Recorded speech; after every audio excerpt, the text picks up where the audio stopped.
So this one's not a fix it for reselling, this is my own remote control, and although the buttons work, you do have to press down really hard to get them to work. So let's show you. Instead of throwing it away and thinking it's knackered, we've tried changing the batteries, still made no difference. So let's take it apart, let's give it a clean, and we'll get it working again. So just start with taking the batteries out.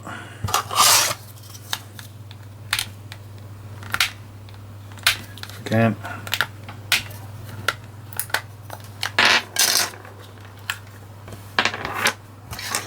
Right, there's no screws anywhere on this one. So it's just going to be clipped down the side, hopefully. So we're just going to get our little metal smudger, and I presume we're just going to get it into the side somewhere.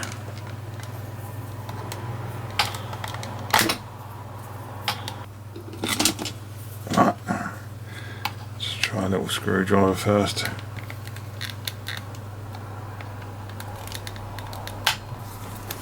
The only trouble when you use a screwdriver is you can dent the edges, so it's much better to use a smudger. Right,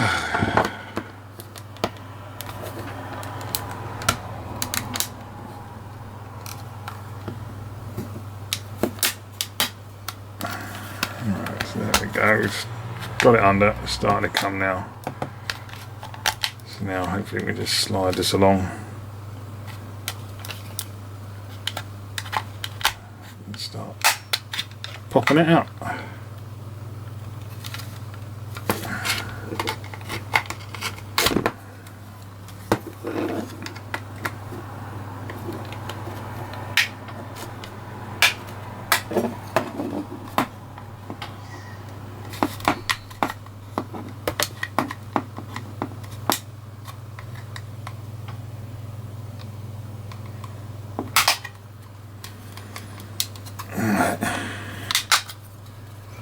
Now we're getting somewhere.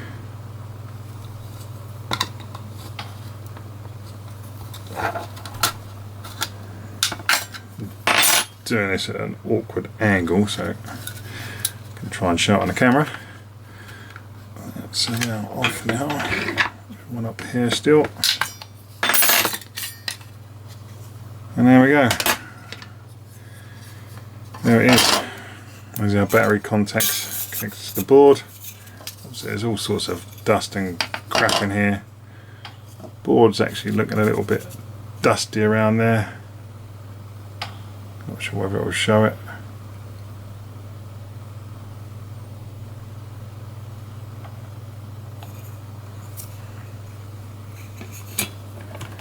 And then we've got our horrible rubber that's just full of hair.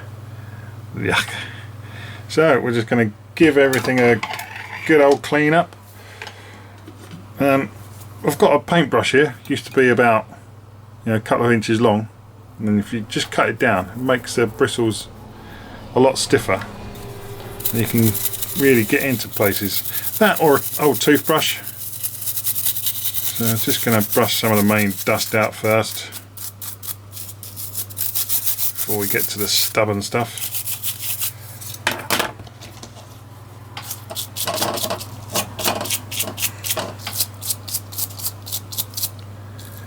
In this thing you could just bung in some soapy water if you wanted to and get all the dust and dirt off of it.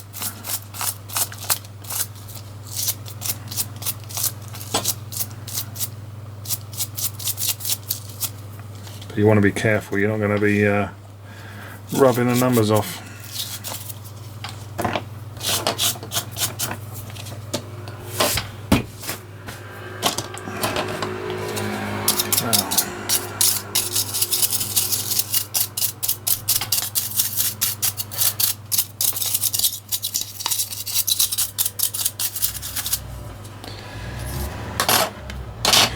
That's the disgusting part.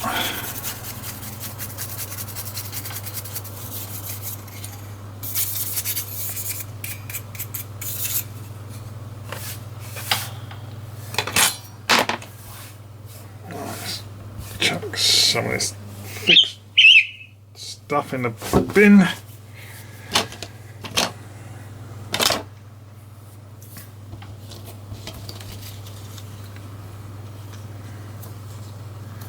That's not, it's not too bad. I mean, it doesn't have to be perfectly clean as long as you get some of the dust and all the hairs out there. That's sort of that's clean enough. But what we're going to do now, I've got some isopropyl alcohol. This one's 99.9%.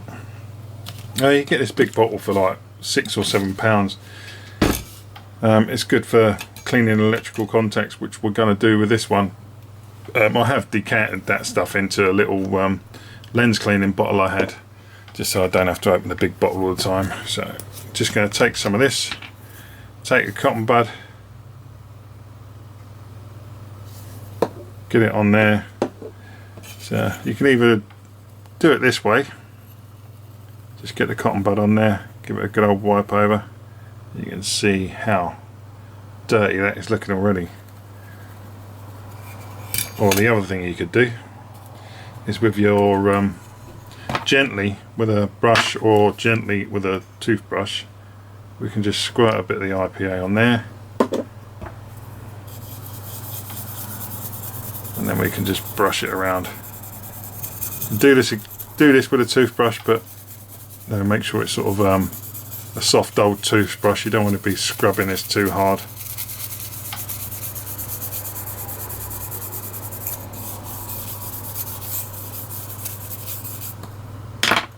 So we'll just go and give it a rub over with our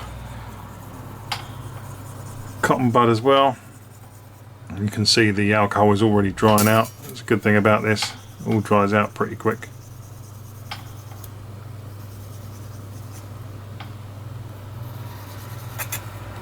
And this is absolutely black.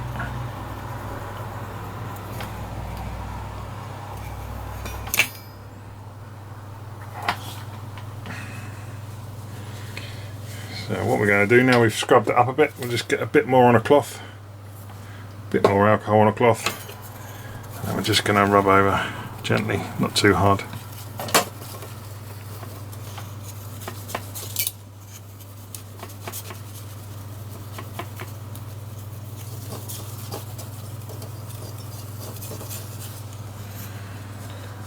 And then we'll take a dry part of the cloth and just rub over.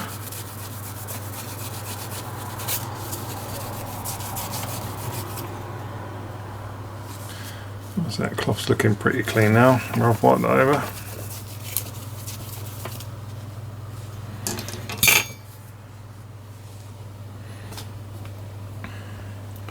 So that's all nicely cleaned up. We'll put that to one side. Then we're going to do the same thing with all our little contacts in here. I think these are all like, I'm not sure it's made of little carbon bits or whatever, but the rubber parts on here is what makes a contact over these connections on here. So we want these to be clean as well. So I'm literally going to put some isopropyl alcohol or IPA on there as well. And this time with this brush we're really just going to get down into each of them little black buttons on there. And just make sure, again, do this with a toothbrush. Toothbrush probably better than this maybe.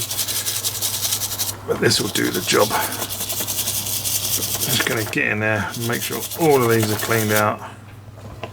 So like I say, good thing with this isopropyl alcohol or IPA, I call it IPA because it's easier,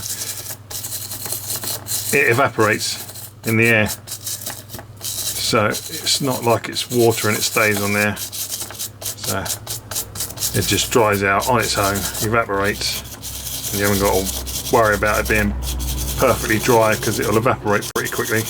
If you want to make it dry quicker, you can just blow some air on it.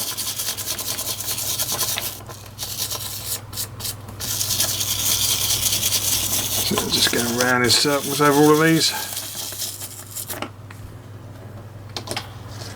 So you can even just do it on the front if you want. It's not going to take, or it shouldn't take, the lettering off of these. Although the lettering, half the lettering's gone off these things anyway.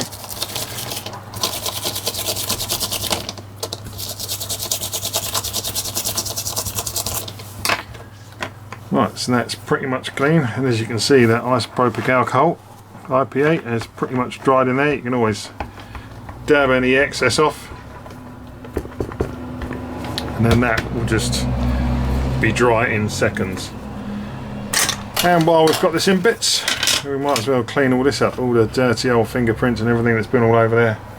And what I tend to use for doing this stuff is just some multi-purpose cleaner, any old multi-purpose, you know, bathroom, kitchen cleaner.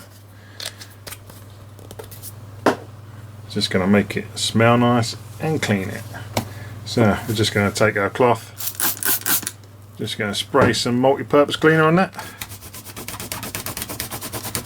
And again, if yours is like really ground in, you can just get a toothbrush to help you get through all this dirt and grime.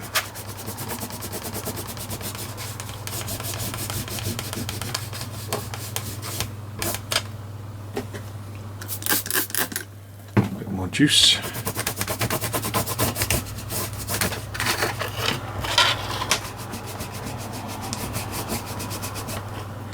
Right, I'm just going to go and grab my toothbrush, left it downstairs. Oh, so just going to spray some of this on our toothbrush.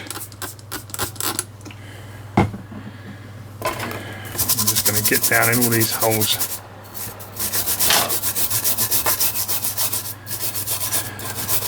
Get all the gunk out the side parts as well.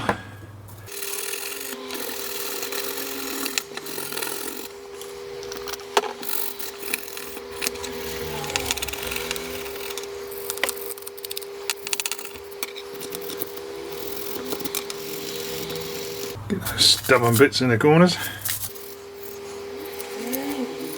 You don't have to do this bit if you don't want to, but while I've got it apart, I might as well give it a quick clean up.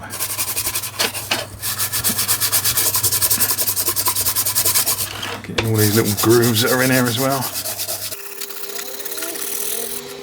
And just be careful, make sure you're not rubbing off your text that's on the remote.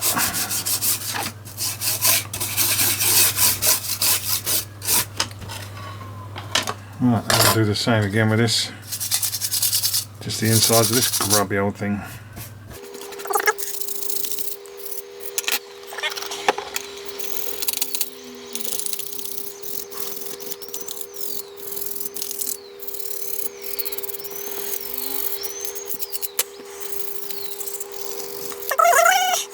Right, that's just about it now, I think.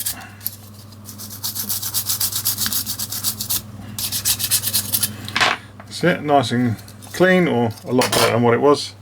So this stuff isn't going to evaporate on its own, so we're just going to give this a little quick wipe out now.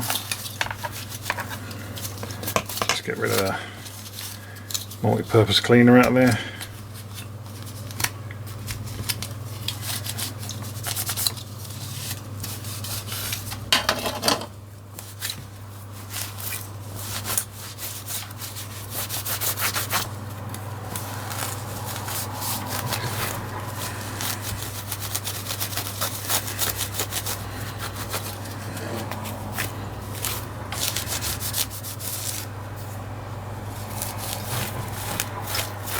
You need to try and really get this as dry as you can, because you don't want it, I mean, it's not going to go past the you know, the rubber when you've got that back in there, but you need to really, you don't want any drips going down onto your PCB, printed circuit board. It's there. Right, that's all nicely cleaned up now. Let's give the table a quick wipe. Do the battery cover, which isn't too bad actually. Right, so now let's get this back together.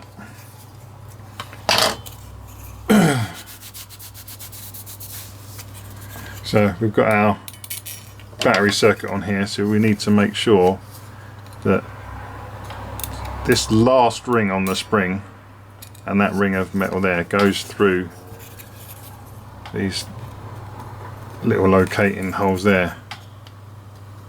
So we just make sure that that's set in place, and then we've got our light through the front. Obviously yours is not going to be the same, it's going to be different, But there you can see we've got our spring poking through there, and obviously down the bottom now, so that's all in there nicely.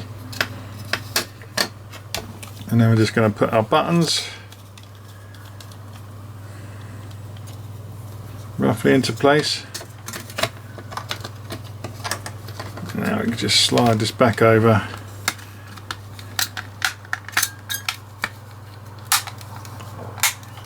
And start clicking it all back down. Just simple push together. And there's a shiny remote. Put the batteries back in.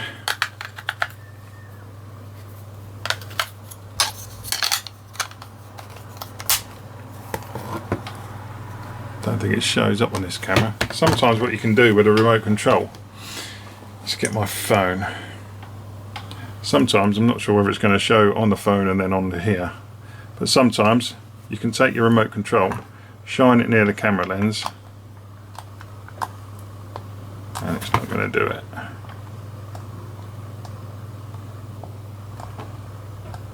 There you bugger. I've not got that ring quite through the hole properly. Right, excuse me while I quickly take this apart and put it back together again.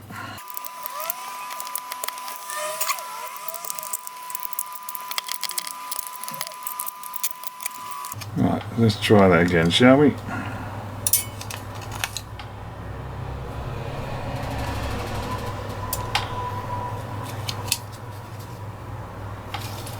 There we go, we have it on the right side now, you can see in there.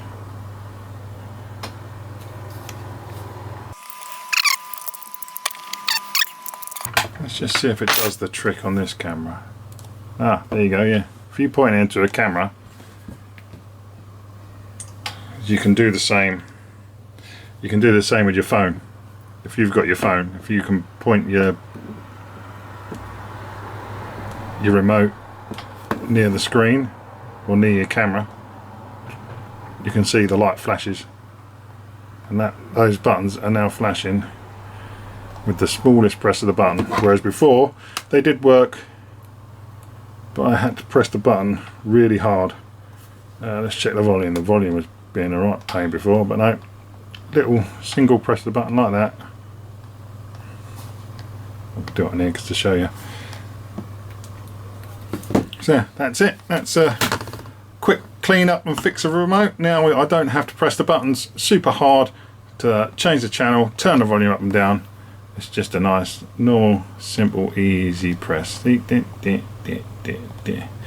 there you go. So if you've got a remote control where maybe some of the buttons aren't working, or if you're having to find you've got to press really hard just to turn your volume up or change your channel over, that is the quick way of cleaning it up, getting it work again, and that is now like brand new until it gets all dusty and dirty again, which has been about 10 years. So thanks for watching. If you like little videos like this, please like, please comment, please subscribe, and hopefully I'll see you in the next one. Thanks for watching. Bye bye.